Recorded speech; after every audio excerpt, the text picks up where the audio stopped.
Hello, everybody. This is Boxing Pros UK. I'm here's Chris. This is my co-host, Andrew, the Boxing Brain. Hi, Chris. Hello, guys. Today's topic is our final thoughts. Our final thoughts and our prediction on the Cacace, the Apache, and Josh Warrington fight. Yeah.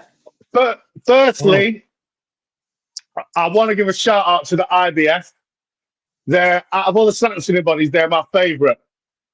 Yeah. Right, because this fight, it's an all right fight. Warrington always comes to fight, but you know he's not going to win, and he doesn't really hit hard. It's just, and he's lost his last 5 fights or whatever. So IBF has said you cannot give him a shot at our belt as a voluntary because of his ranking and his form. We ain't sanctioning it. Because if he wins that belt, it's not fair. And you know what? And it's not fair on all the other people who are in the rankings, fight final. And you know what? Fair play to the IBF. Like, we need more. To be fair, I wish we could just fuck all the other ones off and keep the IBF. Because they're the only ones who stick to their rehydration clauses. £10. Stringent. Yeah, stringent on mandatories. Strict on things like the strict term Jay Apataya. Same way, having a voluntary against a nobody. Yeah, you're not they've got pride in their sanctioning body. You're not fighting for our belt as a joke. Whoever you want, like what Canelo does, and that's why Canelo vacated the IBF. I don't have it no more. But anyway, that's my little rant on that. I just wanted to give respect to the IBF. Yeah. The only it's a good bit of information, that, Chris. The only thing, I suppose, playing devil's advocate is that I can almost feel people going, oh, but it takes a bit of a sheen off the fight because Warrington he's only won one of his last 5, and that was against Kiko Martinez, who's about 102. So he wasn't that old, but he'd been around the block. He's a live one, yeah, 2004. Never write Kiko off though. Look how he stopped Brown Flash or whatever he's called. Pat Barrett's nephew. Just out of nowhere. Yeah. But he's been a bit unlucky, Warrington. I mean, Lee Woody was fighting well and then got stopped. And a couple of those fights, former 2-weight world champion, I think his best days are behind him. Lost to Lopez as well, who's obviously a very good fighter. But I think I like the IBF like you. I guess playing devil's advocate, some people might be like, oh, but this is what we like about boxing. If Warrington does manage to kind of find some sort of old form, it would be wonderful for him to gain the belt. But then I do kind of understand where the IBF are coming from. And you got to think, like in the old days, people were like in the old days, like it wasn't like if people didn't fight their mandatories, but they wanted to stay busy, they just used to fight, and no one cried and said, "Oh, it's politics. The belt should have been on." No, it shouldn't. You haven't earned your right to fight for a belt, whether it's a voluntary or not. You have lost so many fights, so you're not in the top 10 rankings. So even if you win this fight, well done to you. Now you're back on the way to becoming a world champion. But just because I see where you're going. You know what I mean? Yeah. You don't, just because like you beat a world champion, you didn't earn the right to fight one. So you're just giving us a fight for the entertainment. So if you dropped out of the top 10 rankings because of your form, because you kept losing, and you just happen to get a fight like this, and you win it, then get yourself. It's not. Don't cry. Oh, it should be more. No, you shouldn't, because you didn't earn the right to be in the top 10 rankings to fight for a belt.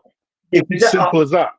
I think No, you've well said, Chris. And I always tried sometimes I play devil's advocate just to give another, just for the sake of a debate, just to get a little debate going. But it's a well researched opinion from you there, Chris. And I think because you have to look at the last Warrington, he's 33, he's been in some wars as well.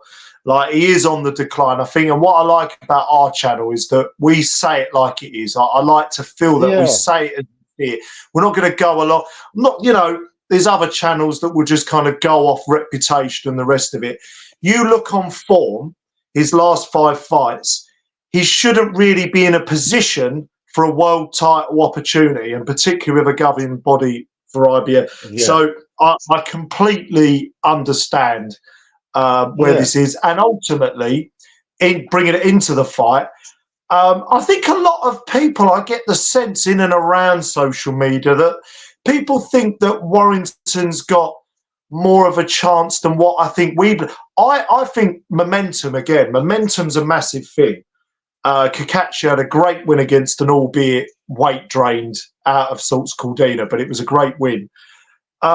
I think Cacace wins this all day long, Chris. All day long he wins this. He's Warrington's moving up in weight. Warrington's moving up in weight.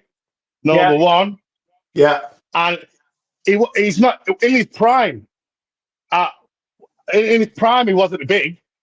He's got short arms. He's short. He's a small guy. He's never been big. So he's moving up years ago anyway. Yeah. If he was going to move up, he would have done it 4 years ago. Yeah. I think he's falling for that trap where he's old, and a lot of fighters towards the end of their career, they all do it. Oh, well, if I'm not struggling to make weight, I'll be better. Yeah. If I'm not making weight, I'll be better. I'm going to mention off the back of what you just said there, aren't you? A fighter, Danny Garcia, prime example. Yeah. Prime example.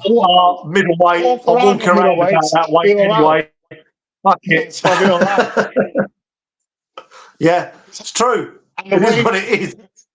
And it doesn't work like that. And I just think he's going to give a good account of himself. But as long as Cacace doesn't underestimate Warrington and just think that he just needs to turn up, I think he's going to flatten him. I think maybe Warrington's game. He'll be game, but I think he's taken one too many on the chin now, and I think he'll probably get stopped the way he did against Lee Wood. I think. Well, Lee Wood did a bunch of them, but yeah. Well, we say that, but Josh Kelly, fucking hell, he caught him. Yeah. But I just don't. I can't see any way of Josh Warrington winning. He doesn't really hit hard. He hasn't really got long reach. He's getting old. He's like everything's against him to lose this fight. We could be wrong, but I'm sticking with my gut. My prediction is Cacace, 4th round stoppage. Yeah. I don't. I'm almost in line with you on this one. I think it could be an early stoppage. I hope, and I bring it on, guy. I hope we get some comments in here saying that we're mental, but because again, people go off reputation. But Warrington, look, I love Warrington. I think he's been a great ambassador from Leeds. Great British fighter. I'm not no disrespect whatsoever. It doesn't come from a bad place. I just think that his time's done, and I think Cacace will stop him early. Maybe 3rd round. Yeah. All right. So I'm going Cacace early, round 4. You're going. We'll say Cacace early round. I'm going to stay. We'll generalize a little bit. It's not a betting shop. We don't need to pick the rounds.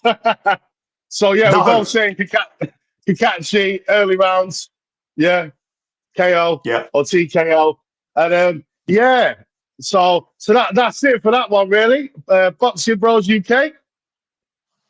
Like and subscribe. Later.